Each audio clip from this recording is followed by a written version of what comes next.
శ్రీదేవి తొగడవీర క్షత్రియ కళ్యాణ సభ్యులకు నా నమస్కారం. 21వ తేదీ జరిగే కళ్యాణం ఎలక్షన్లో అధ్యక్ష పోటీకి నేను ఉన్నాను.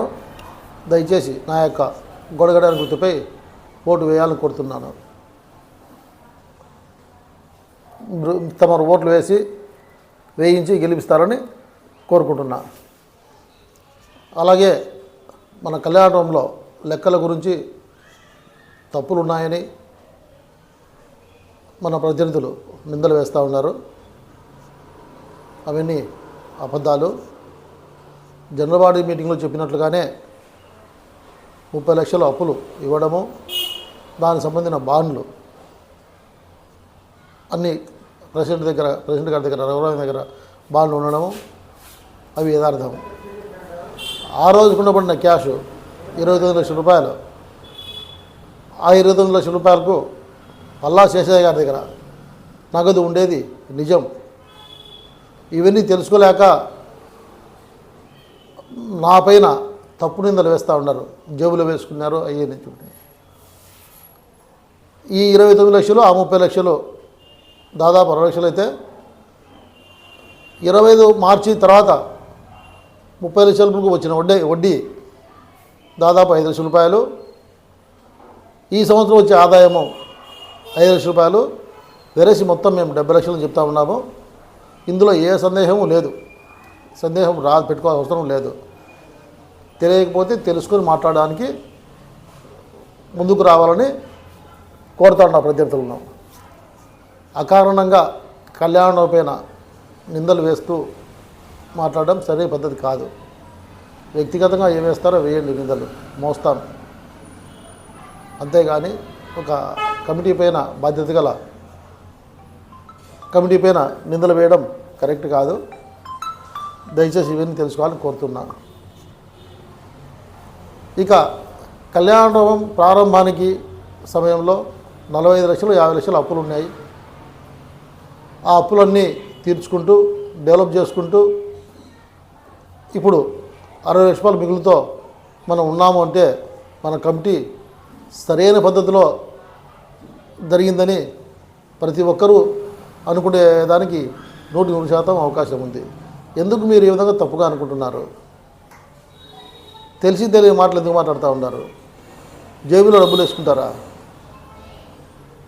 జేబులో డబ్బులు వేసుకుంటారంటే కమిటీ సభ్యులైన ఊరికే ఉంటారా? అందరికీ బాధ్యత లేదా? కమిటీ లేదా? అడగరా?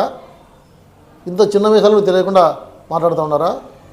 తను దొంగ అంటే పొరుగు నమ్మరు ఉన్నట్లుగా ఒక సామెతలో ఏదో ఉంది, పెద్దలు చెప్తూ ఉంటారు. ఆ పద్ధతిలో మీరు కూడా అంటే ఆలోచన చేస్తూ ఉంటారా? నేను చేసిన వ్యాపారాలు మా పద్ధతులు ఒక సిస్టమేటిక్గా ఉంటాయి, కానీ తప్పుడు పద్ధతులు ఉండవు.